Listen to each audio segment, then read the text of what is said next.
अस्सलामुअलैकुम नाजरीन। तिजारत की गर्ज से पाले जाने वाली मछलियों पर ज़कात वाजिब होगी, इसका शरई हुक्म क्या है? इसकी दो सूरतें हैं।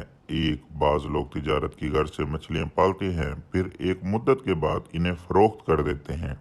ऐसी मछलियाँ चूँकि माले तिजारत में दाखिल हैं, इसलिए इस हैसियत से इन पर ज़कात का हुक्म लागू होगा। दूसरा ये कि तिजारत मछलियों पर ज़कात वाजिब होने के लिए ज़कात वाजिब होने की शराइत और उसके अहकाम की रियायत की जाएगी, यानी मछलियों की मालियत का निसाब तक पहुँचना, इस निसाब पर साल का गुजरना, वाजिबुल अदा रकूम को मनफी करना, ज़कात की अदायगी में कीमत फ़रोख्त का मोतबर होना वगैरह शामिल हैं। इसलिए तिजारत की गर्ज से मछलियाँ पालने वाले हजरात इनसे मुतालिक ज़कात वाजिब होने की तफसीलात मज़ीद अपने इर्द गिर्द के अहले इल्म से भी मालूम कर सकते हैं। जज़ाकल्लाहु खैरा।